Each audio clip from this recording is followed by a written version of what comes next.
Good afternoon, everyone. Welcome to our meeting today. We will be opening our business section today with the Board of Canvassers report. The Board of Canvassers, Thursday, December the 15th, 2011.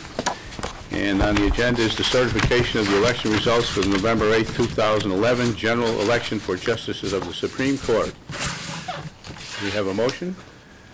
So moved. Second. Aye. Commissioner, you also have results from the special election in the assembly seat that was vacated. The special was run at the November election. That's this one. And those results are there for you as well. This is the 148th Assembly. The 148th Assembly District. We'll ask for a vote on that also. So I move we adopt the report as prepared by staff. Second. Second. Second. All in favor? Aye. Opposed? Carried. Thank you very much. We'll now proceed with the agenda for our normal Board of Elections meeting. And before we begin, as always, we will have introductions of the commissioners. My name is Jim Walsh, and I'm the acting chairman for the day, or the actual chairman for the day. Am I right? Right. Douglas Kellner. Evelyn Aquila. Gregory Peterson. Todd Valentine. Kimberly Galvin. Paul Collins. Joe Burns. Anna Svizzero. Tom Connolly. John Conklin. George Stanton. Bill McCann. Liz Hogan. Bob Brehm. Bob Warren. Amy Hallow, League of Women Voters. Let's not forget Amy. Thank you very much, and welcome everyone. Before we get into the official part of our meeting, we have a person here today whose last day on the job. I'm sure we all envy that in many ways, in many respects. George Stanton, who started here in 1994. And the four commissioners have put together a statement that I would like to read on your behalf, and anyone can certainly chime in after I read this and make your own personal comments, and that goes for anyone around the table, and then we will get into our normal business agenda. George has been with the State Board of Elections since 1994. Before he came to us, he was with the New York Attorney General's office for 2 years as senior programmer, and before that he was with the State Education Department as an education program aide.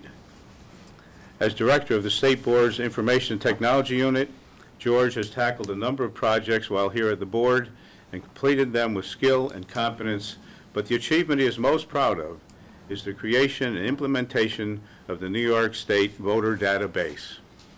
Mandated by federal law, New York was required to build a statewide list of all voters, integrating separate voter registration systems for 58 local boards of elections. As we all know, New York has never had a statewide list of voters. It has always been maintained by the counties individually. In addition, the state legislature, intending to minimize the impact on the various counties, required it to be constructed as a bottom-up system. George, working with Elizabeth Mowry on our staff, made successful and historic changes to the way New York conducted its election business. Under George's direction and leadership, the state worked with various election software vendors and county information service departments of varying sizes and sophistication to implement the statewide system. George can be justly proud of his work, as the project received a, quote, Best IT Collaboration Among Organizations, end quote, award for the Best of New York Awards program sponsored by the Center for Digital Government. George has talked many times of packing up the RV and heading for Florida. He's headed for Homosassa Springs, where he intends to spend a lot of fishing. We thank him for his dedication and professionalism and his service to the State Board of Elections, and wish him a long and healthy retirement. George, we thank you very much for all you've done for the state, the voters, for this organization, and we wish you very, very best of health and happiness. Here.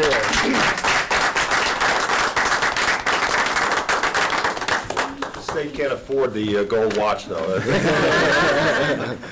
Before we I go... thought Doug was going to stop down on Canal Street and get me a Rolex. No, they stand on the corners. You want a Rolex, you got to go to someone standing on the corner. Before we turn the chair over to you for a moment, George, does anyone like to add some other comments other than the ones we have prepared? Well, as I often said at our meetings, what doesn't become a crisis is also one of the great accomplishments of our IT department. And The information technology unit here has been notoriously underfunded for decades. They've been working with very old equipment, and they've been able to keep the system online. I think one of the most important things that we do is the campaign finance disclosure system, and people take it for granted that they can just go onto the internet and look up a campaign finance filing and get that information. And I, for one, appreciate how hard it is to keep that running with the equipment we have, and that people take it for granted. And George, you've kept it going, so thank you. I'd like to say thank you also, George. I've been here with you a long time, and your expertise and the fact that you're a fine gentleman always impressed me. And I'm not going to go on and on. I think a lot has been said, and we thank you very much for all that you've done for the State Board of Elections, and I hope you and your wife have a wonderful, wonderful retirement. And when you fish one of those big ones, I think you better get it mounted and we'll find a spot for you.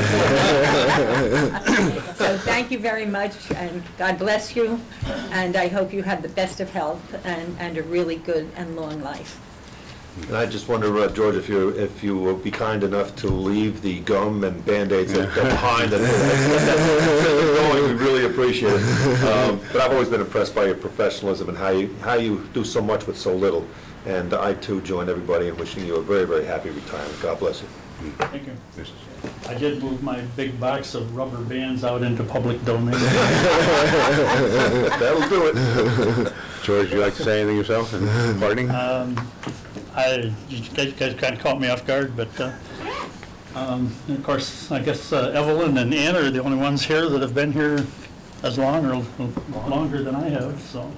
But I appreciated all of the opportunities that the agency has given me over the years, and most of these accomplishments really are due to the staff that I have. They do the heavy lifting downstairs, so I think I'm leaving you with a good staff that, I won't be missed for very long. Don't say that. Thank you, George. As you say that, I think every month that we've had a report from you, you've always given credit to your staff, and that's a great reflection on yourself and the quality of the gentleman you are. Thank you. We will begin our meeting, if we may, with the minutes of the October 27th meeting. A motion, please. I move adoption of the minutes as drafted. Seconded. All in favor? Aye. Aye. Opposed? Carried.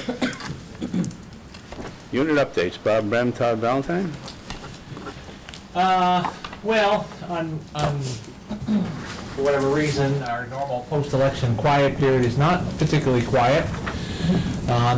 And things unrelated necessarily to the election. That's the good news, because the election was, as we've heard about, was good. But we have a couple things looking forward to the future that will now start taking up a lot of our time for the spring, and that's not even the court case, which we'll discuss later.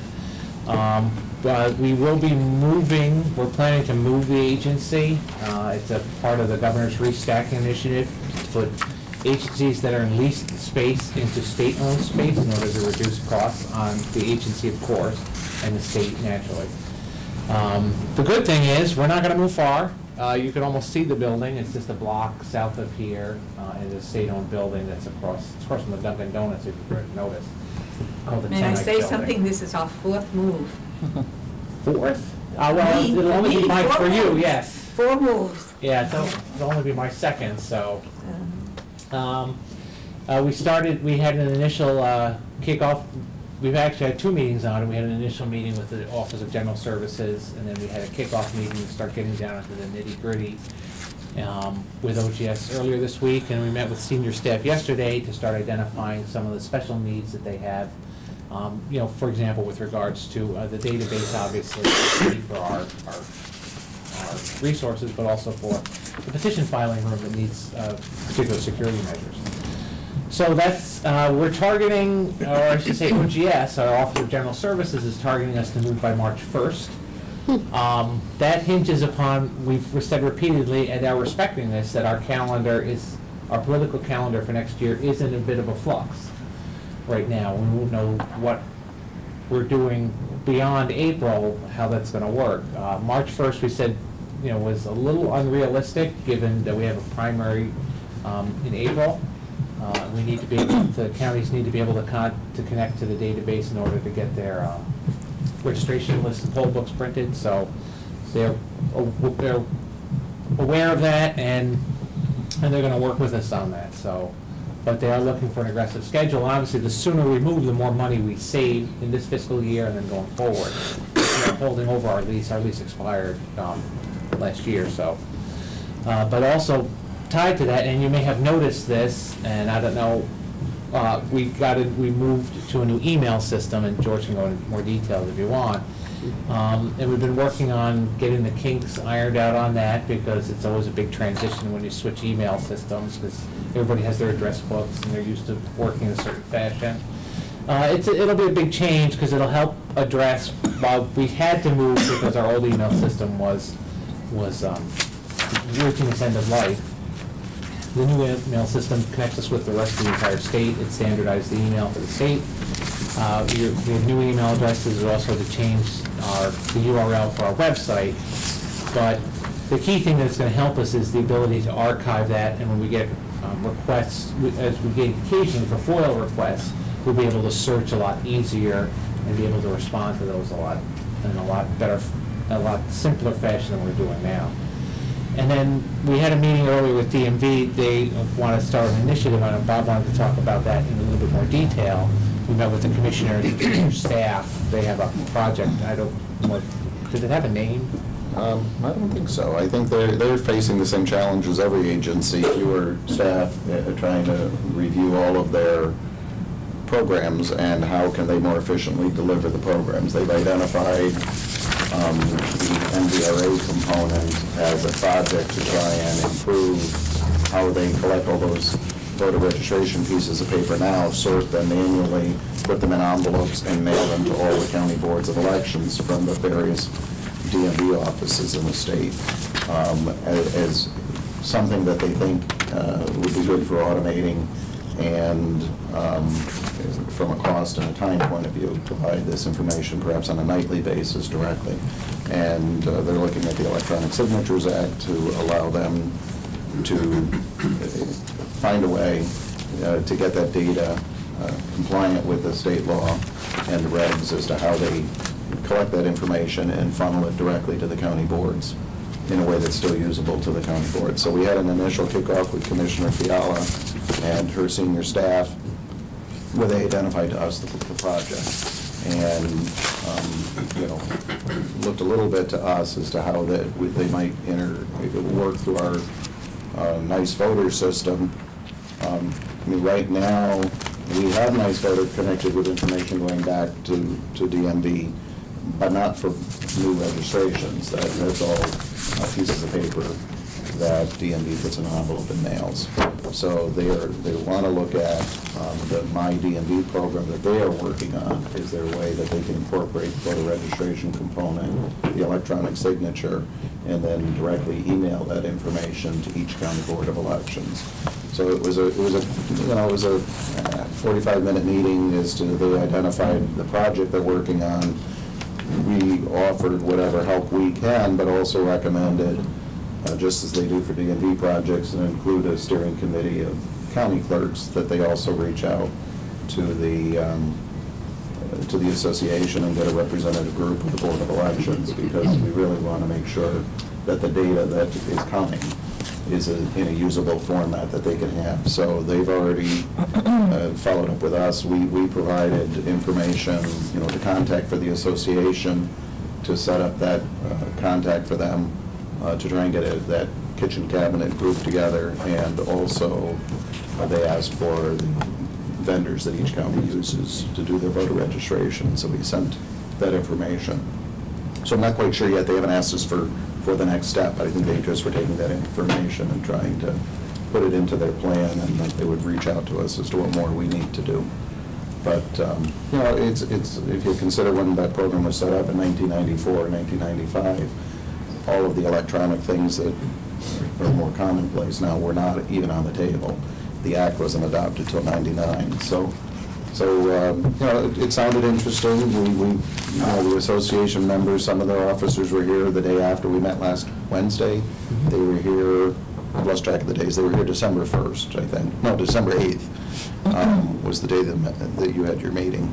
So we mentioned it to Sue Barron as the chair of the executive committee, and they have a call plan next week with their members. So we provided that linkage so that they can try and find out what is a good representative group, big counties, small counties, counties that use different software systems in order to get that done. So it's an interesting way of making that work. I think DMV is probably the more logical first place to start with this kind of a project because under NVRA, more of their work was integrated into that single application because the federal law and the state law treated them differently than any other agency. So they're already at a point where this is more a possibility, and they've already been doing their work on their MyDMV secure connection anyway to meet that OFT regulation for that secure connection. So it was an interesting meeting. I'm not sure yet what our role will be at all. If there's a technology role with us, you know, we'll need to bring the technology people together, but it's uncertain yet. But it was interesting in the preliminary meeting.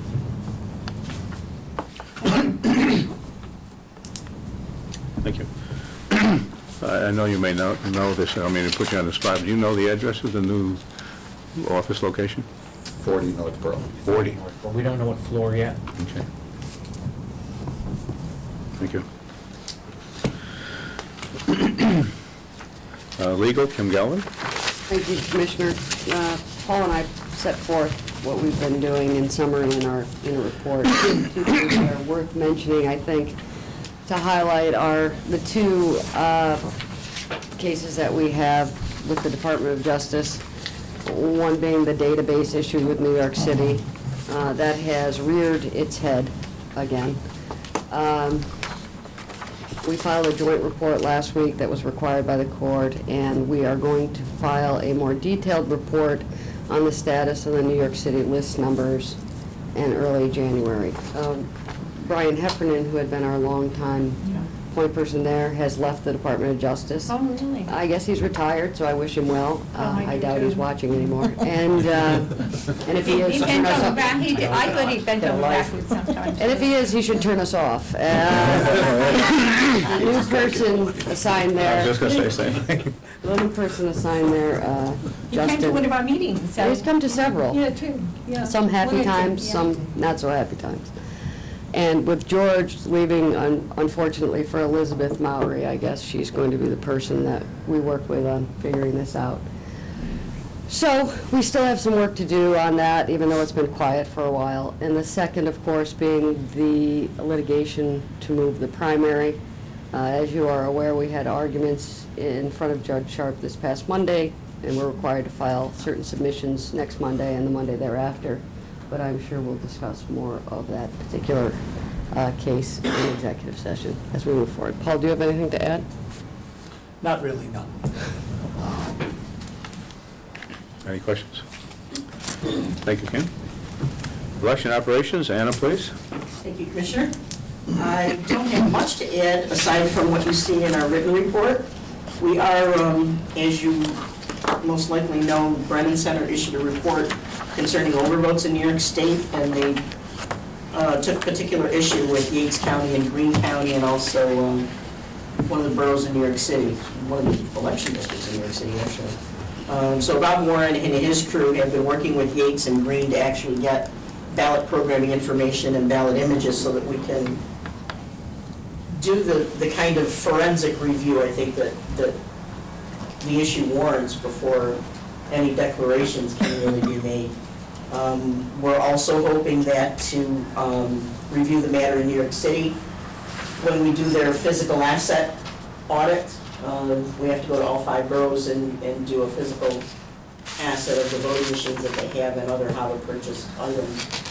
That will make an appointment with them to speak to John Naudis and whoever else the city board determines we need to speak to review that specific area in New York City that the Brennan Center continued to highlight in their report. We are happy to say that our storm-stricken but not beaten Schoharie County folks, I think, are happy with us. We did help them through their election, built their ballots, they brought us their memory cards, did not surrender custody of them. We read their memory cards, produced the post-election reports for their use in compiling their certified results. Hopefully they'll get back into their office space and get back onto more friendly ground there. But we certainly applaud their efforts, and we'll have a matter before you from Mr. Conklin and Mr. Conley later on the agenda. We are hoping to resolve our ES&S certification issues. We're very, very close. We hope to actually do that at this meeting, but at the last minute, we just couldn't get it together for you. They do have some issues to resolve, and we're hoping to have those for you at the January meeting. We are trying to push the issue. We may be actually doing the trusted build on the same day that the board meets, so we're hoping that you don't take exception to that. The largest jurisdictions in the state use ES&S systems, and their upgrade process is a little more detailed than Dominion. So we're hoping that if we get this to them in January, the board will have it to use in the presidential primary. In specifically New York City, I know there are some features in that new upgraded system that they're really anxious to put into effect. So that is our goal. Other than that, Joe, if you have anything to add? I don't have anything further. Anna, I would ask that you give us a little bit of information about what you're doing on the grant from the EAC with respect to the auditing and canvas process.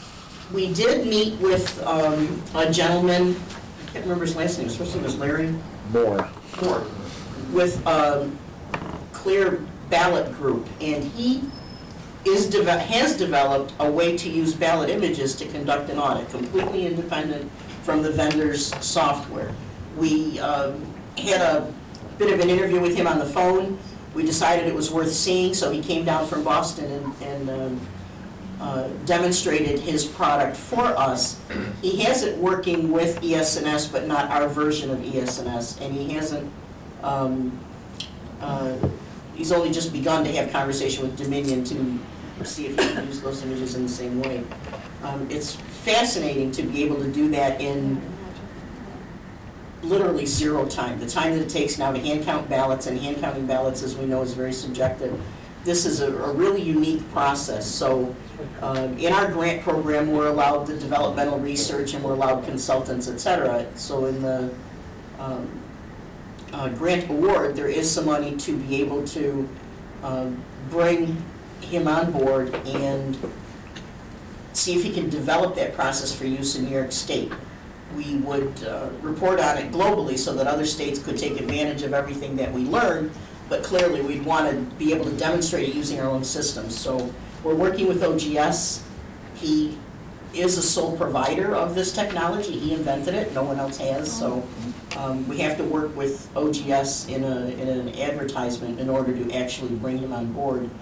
And once we do that, it'll take him a number of months. Excuse me? Would we be his first client? No, he's working with other states. He's conducting has conducted audits in Florida with Ian Sancho. I don't know if you any of you remember him with various documentaries. Yeah. And certainly with the election center conferences and such, he's a very hands-on election administrator. He's been around for a long time. He's doing this year's elections in New Hampshire, I believe you said, Bob? New Hampshire. And some work in California that he's doing, and then certainly New York would be the... I was just curious. Yeah. It's really interesting, but we like that it's completely independent from the vendor's software. The demonstration was very impressive. It's a very accurate process and would save our boards a tremendous amount of time and effort, staff time, and that all adds up to money, and we know that they don't have enough money to go around as it is, so it would make the audit... That's the world we live in. We have to revisit our statute and certainly our regulation, which requires that the audit be manual. So we can look at that legislation and consider some potential changes to it if you wanted to, if the board was of the mind to make those changes now, to allow this research to actually come to fruition. It's really interesting. You think in elections, you think you've seen it all, but you really haven't. Right. Well, and I think it's a very positive development, Yes, and it's a way of automating the audit process in a way that's still completely independent of the original software, so it is a true audit, and it's much more accurate than a manual hand count, because the manual count is prone to errors, and in the long run it'd be much more effective, and it appears to be cost effective, that the cost of automating this is going to be significantly less than the cost to the counties of doing the manual count. But as Anna says, if we were to go this route, then we would have to propose some modifications to the statute, because the statute requires a hand count now. Anna, is there anything else that's being done with that EAC audit grant besides From the audit that perspective, no. project? We've reviewed our own audit process, and we're prepared to write that aspect of the report that deals with what our statute requires now and the flaws that we see in a manual subjective audit, and that anything that could be automated, you know, we'll explore that and provide that narrative, but clearly the automation is what we're going to be focusing on. The other prong of our grant award was for the pre-election logic and accuracy testing. And we have worked with several county boards to review our process, to refine the number of ballots required to do that testing, and we've got it down to a system that really works. What's been an issue is teaching boards how to do test decks. We've tried to do it at conferences.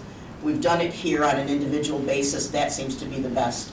But we're also working with a state agency that produces videos. So we have met with them twice. We've provided them the raw materials. They're going to bring back some ideas for us to create a DVD that boards could have. They can put it on their own computers. They can share it with staff.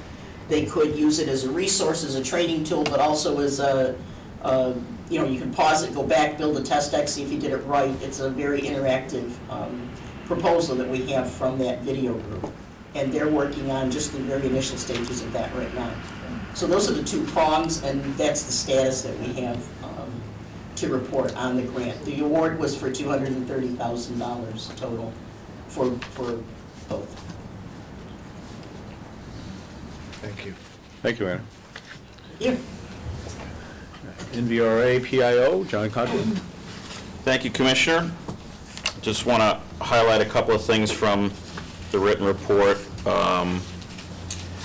The units completed the Nysboe review for every county board in the state, with the exception of New York City. Since our last board meeting, the two remaining counties are also the largest counties in the state outside New York City, Nassau and Suffolk, and they were completed. So that's been a 2-year project that we've been doing that's now essentially complete, because New York City's on its own separate track. So next year we'll begin the process over again, go back to the boards that were at the beginning of the process 2 years ago, and begin to review them again. You may also notice that we have some new cameras in the room. We have a new webcasting contract. The old contract expired. The company that was doing it before was not a New York-based company anymore. We found competitive pricing in New York State. It's actually a group associated with the State University of New York. So we were able to work that out. The archiving of our previous meetings is also going to be something unique. We're going to be moving that to YouTube, so people will be able to look at our past meetings by a link to YouTube. So we're actually entering the 21st century for some parts of our operations. Tom's been very instrumental in achieving a lot of that stuff. And the last thing I just want to mention is the results that you certified earlier in the meeting is going to be posted to the website today. So, any questions? Very good, thank you. Well, it sounds good, like it's going to be much better. I just hope we all look about 10 years younger, that would be. 10 pounds too. Campaign Finance, Elizabeth Hogan. Thank you, Commissioner. I really don't have anything to add to the report that I provided to you. What I tried to do, obviously, as I do every board meeting, is give you an opportunity to look at the numbers that we process in different categories, just so that you can keep an eye on the kind of activity that we have. You know, basically what we do is we try to do some of everything with what we have to work with, and you know, we will continue to do that. The one thing that I think bears maybe touching on, and being kind of in honor of George's last board meeting, is that we're putting the beta aspect of the software project into effect for the January periodic. So you know, that process is in the works, and you know, we've come, unfortunately, with the kind of intermittent approach that has had to be taken with that software project, with Nysboe and other issues that came, you know, to the board, and the resources that were available. It's kind of nice that we're finally there. So what will happen is, after the beta in January, we'll do an assessment of the software, discuss it with IT. If there are any changes based upon usability issues, you know, we'll address those, and we would anticipate then putting that software into full operation for new filers, new treasurers, and any treasurers who want to go forward using that software. So other than that, other than what's in here, I really don't have anything to add. Bill, would you like to add anything? No, perfect. Liz, may I ask you, is early next year, when do you start to count how many fines you took in? You know, I know they don't keep to us, but you keep track of what fines are paid. We keep track of it by special proceeding. Right. You know, per special proceeding, we keep records. Yeah. So we know what we have for each, we know what fines have been assessed for each special proceeding that we bring. Yeah. And that's an ongoing, so that's an ongoing thing. Do we add that all up, I think, at a certain time, and you know what was brought in? Well, we can calculate it to I thought at for one an time we did accumulative get, way. I think we did, because I yes, think yeah. it was requested that we look at the total Right, numbers. yeah. But that's, basically, that's easy enough to do, should you. Well, I want just that. think during these times when there isn't a lot of money around, maybe it's good once a year to figure out how much we did collect. Well, Although it doesn't go to us, it goes to the general treasury, right? It does. Yes. It goes to the general fund. You know, we do not get the, any of the money that It we still collect. goes to the state. Yeah. So I'm just curious how much we get at the end of the year.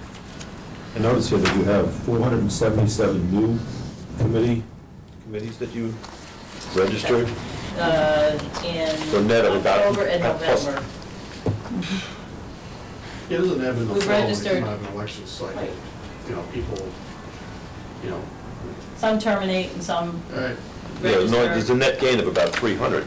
Right, we're currently at about 12, almost 12.5. Yeah, the in numbers terms of always active go up filers. as there's more of an education process, people become more aware, you get more implementation locally. There's some dynamics that still need to be looked at.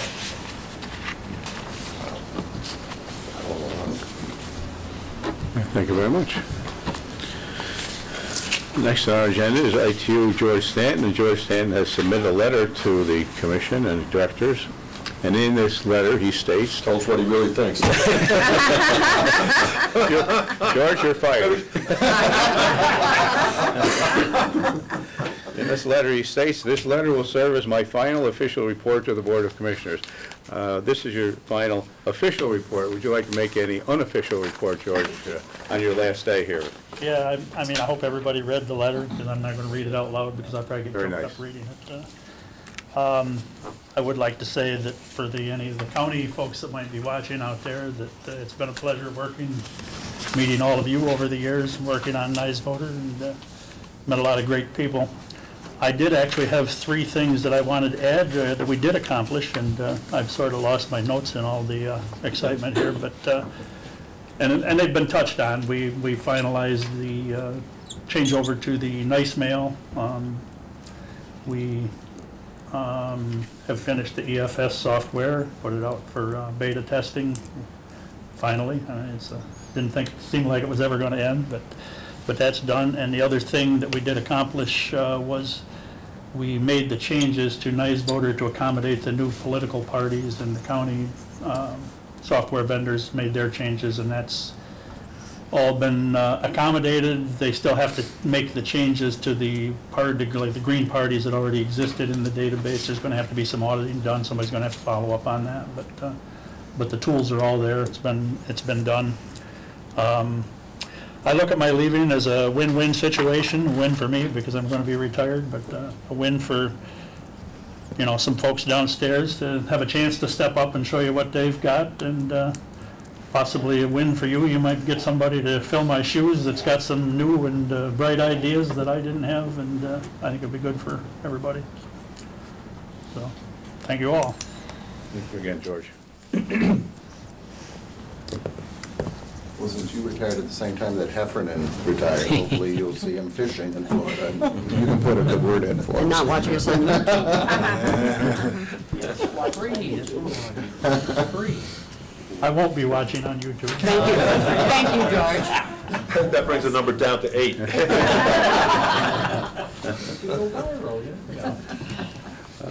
New business, Yeah. vote on the final adoption of Part 6212 regulations relative to information recorded in poll books. Paul Collins. This has been kicking around for quite some time because it's a rather circuitous route to get these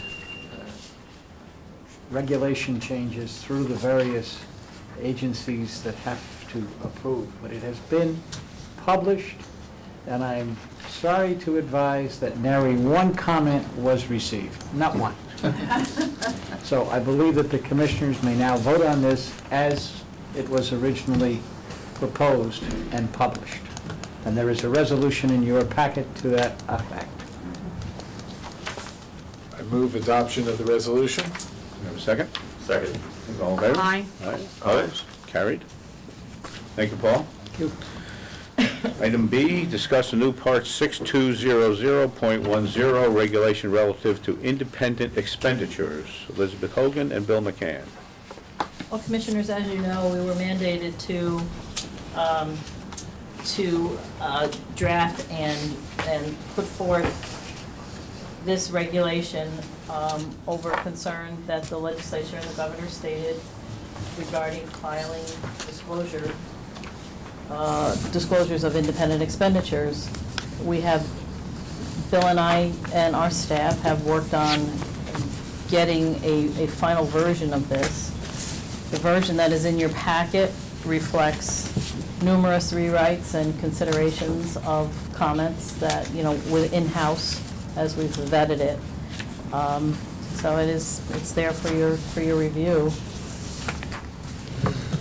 You want to add anything about it? Yeah, we anticipate a few more internal tweaks of some language, and we're hoping to have something more definitive for the board at its January meeting.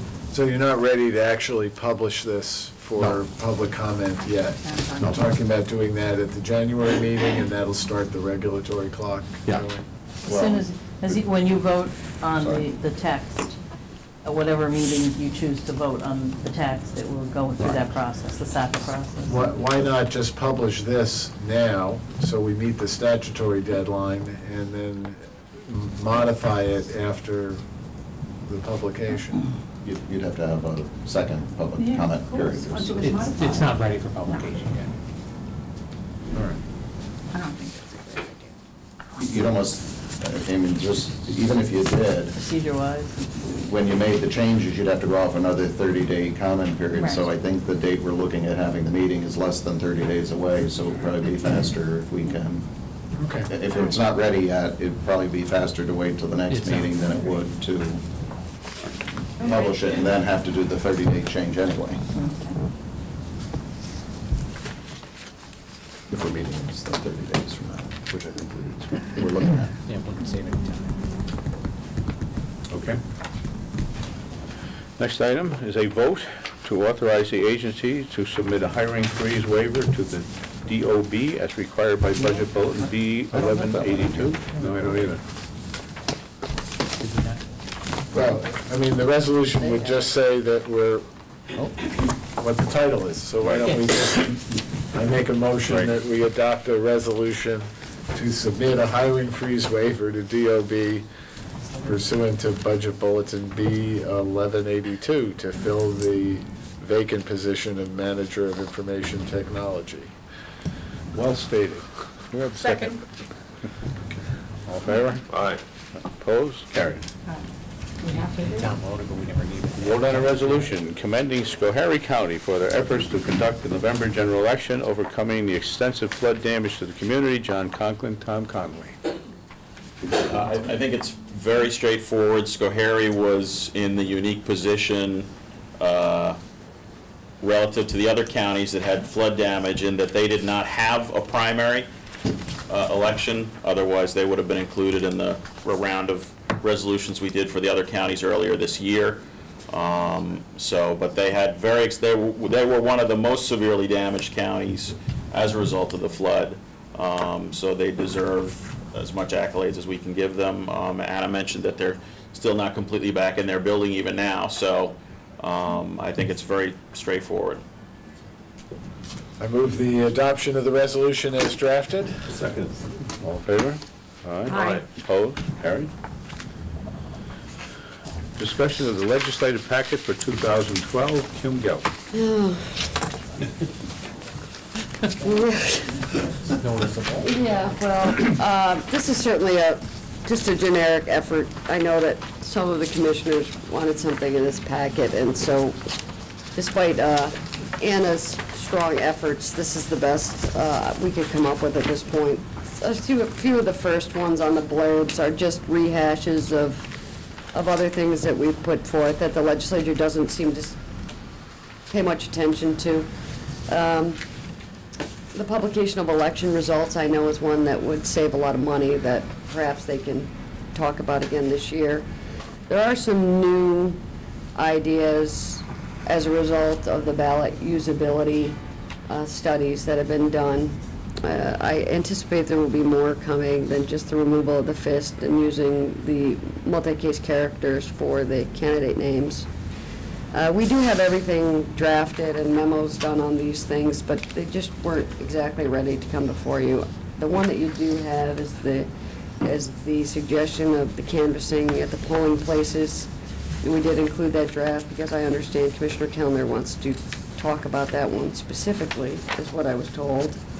And then I don't know if the commissioners would consider, I don't know where this idea came from, but it came to me today from someone walking down the hall that perhaps was something that is this county specific, perhaps including the counties and seeing a draft of this particular legislation, it was one of them, coming and having their input as opposed to them telling us that we make them do things without getting their opinion on things. So I don't know if that's... That's a coordination, because I know that city board is very interested would be an excellent idea. One of my principal reasons for asking that this be distributed to the commissioners today was because I'd like to start that vetting process. Yes.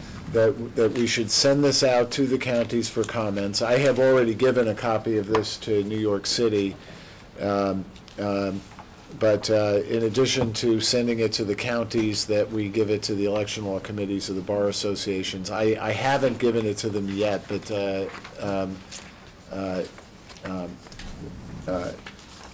the state bar and the city bar both have committees that are very interested in working through the canvass procedures. So I think that we would get some feedback. Commissioners have a legislative group too that we could send it. Yeah, Right. Yeah. Right. So that makes sense. This wouldn't necessarily go on our legislative packet now, but we would send it out and ask for comments and input so that we can formulate Especially something. since it's out a little bit already. You know, Right. the others will say, what? We don't get a copy. I mean, let's face it, the practical human side of it. And I think it's important. But- No, I think that also, that might be a good idea for the usability bills and documents that we come up with to be Absolutely. inclusive of that. I'd be all in favor if you have drafts that you're ready to start circulating, Yeah. Yeah, we do. to circulate them as drafts. Sure. The canvass procedures are particularly important and timely because the New York City Board takes the position that the current statute requires their Rube Goldberg scheme for doing the final closing. And one of the major purposes in this redraft was to clarify the expedited procedures that the state board has already been saying are in place and can be used by the counties, and which all the rest of the counties in the state are using. But at least... Do you think we need to develop a memo to go with them, or just the draft of the legislation? I think you just cover...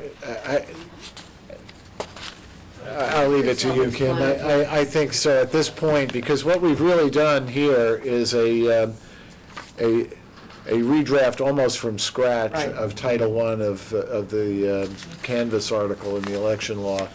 And the idea was to put it in order, step by step, address to what we are saying now are the practices that people should make. So yeah, and again, I think my reading of it certainly appears logical and well done, but again, I don't have the experiences that they do, so I don't know what tweaks could be made or... And I think the election law community also may have comments. Does Bob have a list of the people that you would like it sent to, or...?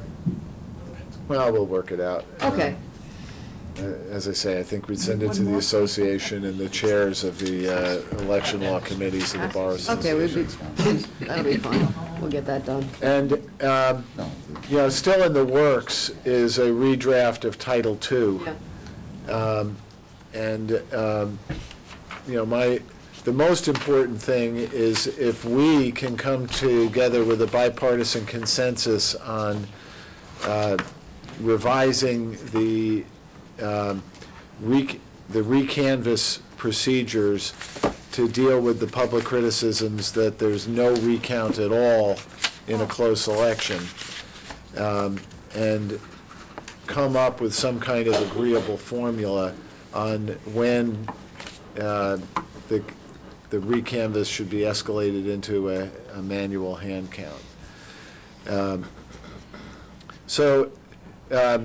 It's critical that there be bipartisan agreement on that.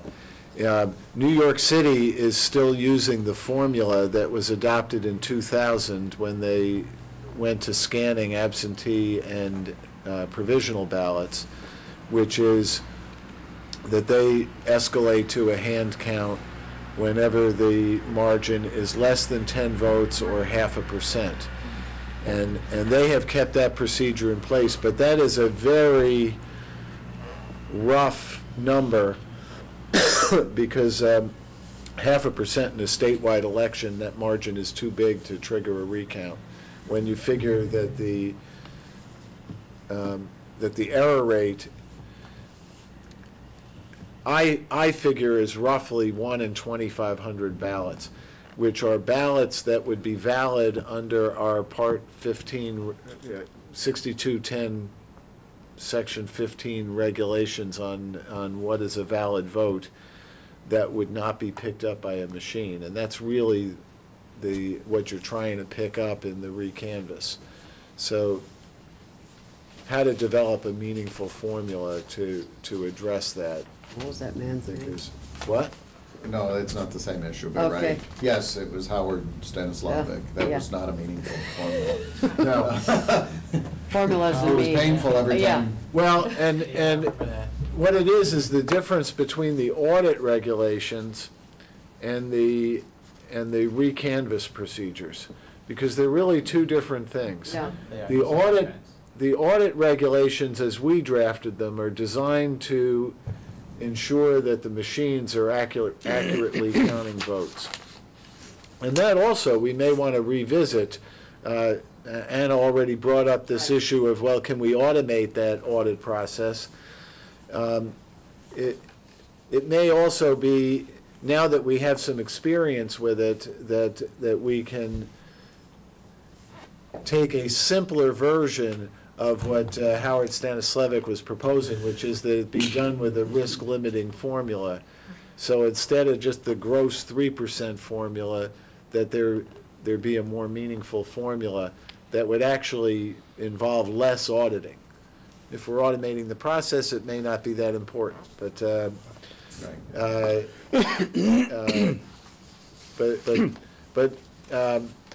I distracted myself, I'm sorry. The issue with the audits is whether the machines are accurately counting the ballots as they're programmed to do. The issue in the re-canvass is who's actually the winner and what is the final count. And when you have an extremely close race, then the final count is going to be determined on the ballots where the machine did what it was instructed to do, but because of voter error and our valid ballot definitions that come from the statute on voter intent, that you have a potential variance. I happen to think that that number is very small. I do too. And Yes, but in a close election. It is very small. right, but if right, so that there ought to be, well, if you're having a small village election and the margin is 1 vote and there are only 500 ballots, it strikes me that it would make sense that you allow them to hand count the ballots to see if within those 500 votes there is a ballot that the machine would not have read that I think it's probably change the outcome. most likely to occur in a race like that. The bigger races are going to have a judicial order that's going to require That's certain right. things as well. And 50 people come down to watch the count. And wherever the count is, if I lost by 100 votes, you know, I have 30 people down there watching everything being counted. right now, there's in the no recount. manual count, Evelyn. That's the Well, court you look at rulings, the- you look at the including. numbers on the machines. What? Unless you live in Columbia County. Or in New York City, that has New York its own City. rule Right. on a manual recount. But you know, I trust But- the machine count faster than a human count. I have Well, to tell you. Well, except if you have, all right. A faulty machine, all right. No, not even the faulty Machine machine, can work but correctly, but it. The person that put it in wrong. Well, it doesn't A see the machine's- ballot the a same machine's way a not going human to does. tell you that you wrote your name across the ballot Yeah. or did some other identifying. The machine's going to say it's a valid vote, but when you actually look at it visually, you're going to see perhaps a reason to disqualify it, which may alter the number. Yes. and right now, the courts have basically strictly construed the audit regulations. Thank Um, God. And they've said that unless the audit finds that the machines were inaccurately counting the votes, which has not happened in this state except for, I believe, 1 ballot in the 3 years now that we've been, or 2 years that we've been doing this. And that ballot apparently was because the ballot was wet when it went into the machine, and so there was a blurry image. Oh, I thought it was crinkled. Well, whatever it was, Yeah. but The ballot itself was deformed. but the ballot itself was deformed, and that's why the machine miscounted it. But as far as I know, that's the only time our audits have ever determined that a machine miscounted a ballot. That's why I came to trust the machine. Well, that's a good sign. That doesn't mean we should stop auditing, because it's also a fraud prevention But device. tired humans can make mistakes much more. But in a very close election, the courts have said now there's no remedy if the audit doesn't trigger, and at least within the election law community, the election lawyers have been quite concerned about that. It's the formula. Well- I'm not suggesting that I think 0.5% is too high a number. But no audit at all is not satisfactory The either. biggest issue is there is no recount provision. So one, the concept of should there be, where should it be, what should it be? And then the trigger is always the important issue. Of course. And Well, but it also has to counterbalance with a certain finality in elections and the timeliness that Oh, you're dealing with. That's why we have to That's talk correct. about it. So you have to work, it's Right. difficult to reconcile those two. Oh, absolutely. So hopefully Okay. I'll circulate something soon. I've been saying I would do it for a long time. At least we got Title I out. That's all. You will see that, how to do it correctly, anybody. These are fine. Yeah, yes. This one too? Yes.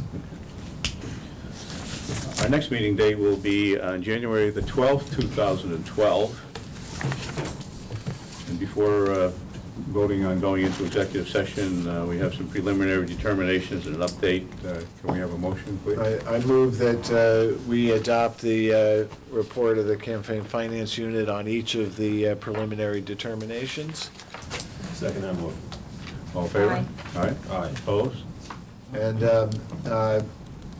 Liz or Bill, do you want to just give a summary of the over-contribution audits? Just explain what you did and what the reports say. And what the action is that you're actually recommending we do. I think, right, the usual thing is we forward them to the respective PAs? Well, there were two audits that are being reported to the board at this meeting. One was the audit of candidates for the statewide offices, which ran from the election day, day after election in '06 until election day in 2010.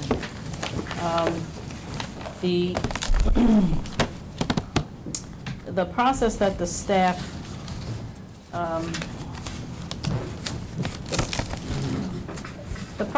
staff used basically was to generate computer reports to analyze reported contributions for those offices in the election cycle. They would then contact once it was identified that a particular candidate or a candidates committee had received contributions for the cycle, what they did, just in summary, was to contact both the treasurer and the candidate to let them know that it appeared that there might have been an over-contribution issue, and to give them an opportunity to dispute it and say, no, that was a reporting error, or, you know, it could have been something as simple as it was on the wrong schedule or something like that. And basically, when that was finished, what we found, when all of that shook out, what we found was that there was no candidate in this statewide office audit for that election cycle that was in an over-contribution status. The other report that we did for the packet for today was the report of the audit of the legislative election cycle. And that ran from day after election of 2008 until election day in 2010. The same process basically was utilized by staff. It was there were reports that were generated identifying contributions in the election cycle. There was a vetting process of internally of, you know, did it appear that things were reported you know, on wrong schedules and those kind of issues. Again, letters were sent to treasurers of committees and candidates telling them it appeared that there was an over-contribution issue for the cycle, giving them an opportunity to dispute it or, you know, to admit it. And when that audit shook out, basically there were 6 candidates determined to be non-compliant with the contribution limits for their election cycle. And those candidates are listed in the report that we've provided to the commissioners. And there, just to say that there was a repeated effort on the part of the board in the audit process to discuss any issues with these treasurers and candidates to come to you know, some kind of a resolution of what these issues were.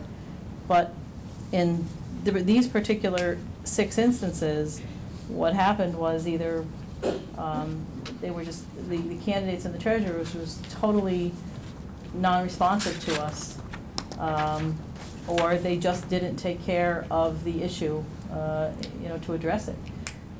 That being said, the 6 people that we've listed in the memo to the board, we're recommending that they be sent to the Albany County District Attorney for a review process to see if the district attorney feels that they wish to go forward with prosecution. So that's the status of that. Could I ask, and I think this possibly should be done annually, or particularly around local elections. I know these are elections where people are supposedly familiar with what their responsibilities are, but you mentioned each time the treasurer. Would you just, for the benefit of all those people watching out there, explain how the treasurer can be held legally responsible for the reports that are coming in? What does that really mean to them?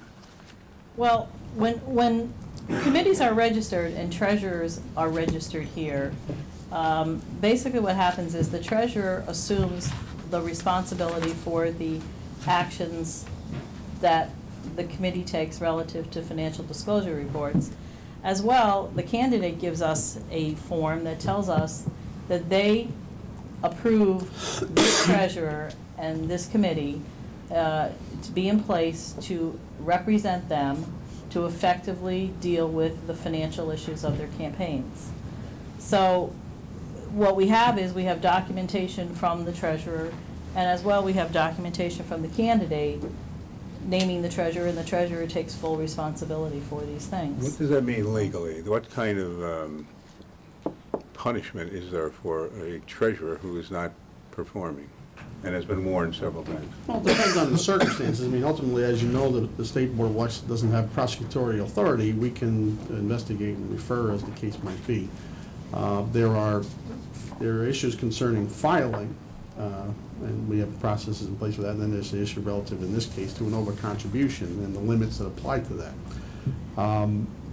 You know, when the election law places the burden on campaign financial disclosure on the candidate, but the statute also allows, since candidates do what candidates do, which is they're out shaking hands and hugging babies and doing all the things that go with that, they generally don't want to handle the bookkeeping, accounting of a campaign. They pass that responsibility on to a treasurer through an authorized political committee.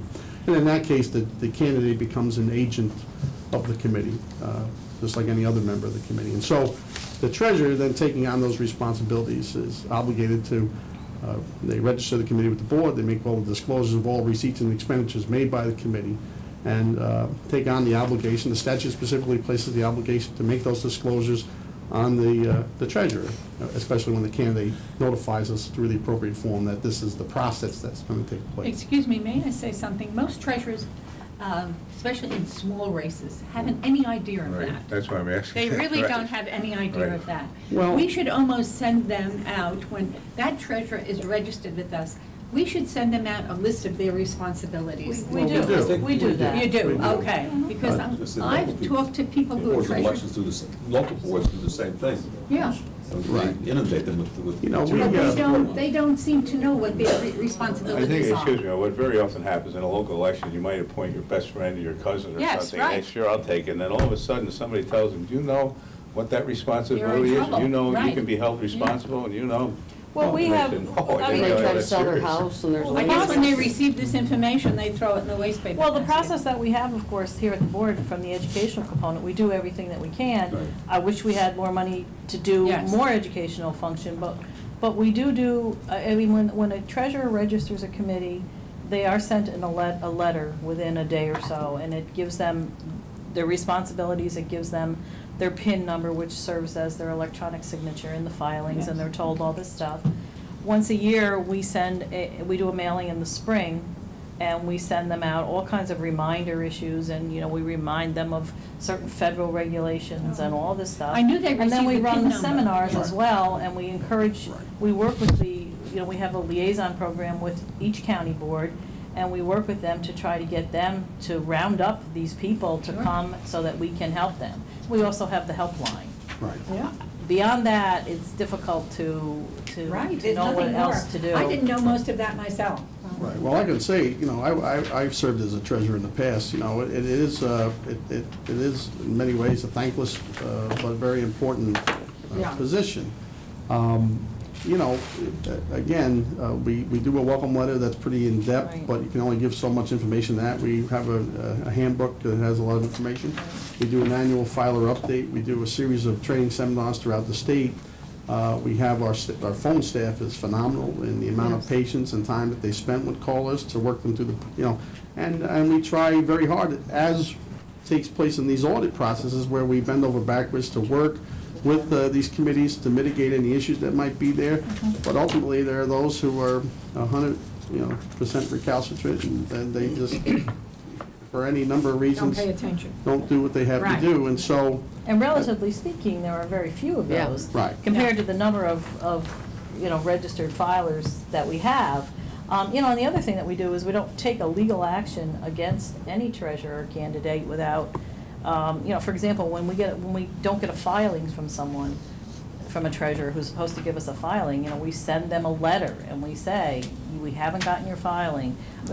We do everything we can to give them every opportunity to help themselves, and we will help them in any way that we can, but, you know, at some point, it shakes out that there are some people who just will not comply. I know that everyone around this table knows this, and I bring the question up because we're talking about referring things to a district attorney, and in those remarks mentioning the treasurer, the candidate. Well, and I just want the people who do watch this to understand that treasurer's job is very, very important. It is. Yes, And absolutely. Be careful. And I mean, we obviously contact the treasurers because they're in the position of dealing with the reports or whatever, you know, the issues are that are being raised in the particular audit that Also we're the looking at. candidates receive And the notices. candidates also, but the treasurer, I mean, we bring up the treasurer because that person is the person of record for a committee that everybody, you know, on that side of the campaign has said is going to represent us and take care of business with you. And we give them every chance that we possibly can. Right, I mean, the DA may do another assessment to determine, you know, what particular track they want to take, and they've done it in any number of different ways. You'll have to decide whether to prosecute the candidate, the Right, I mean, we committee, always- whether to prosecute the candidate, the treasurer, or both of them. Or any other agent, frankly, of the committee Right.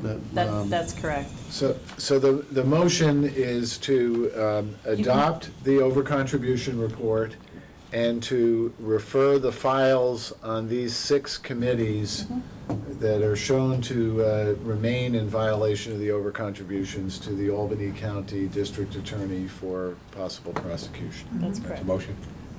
Second. Second. All in favor? Aye. Opposed? Carried. Before we go into executive session, we do have business for executive session.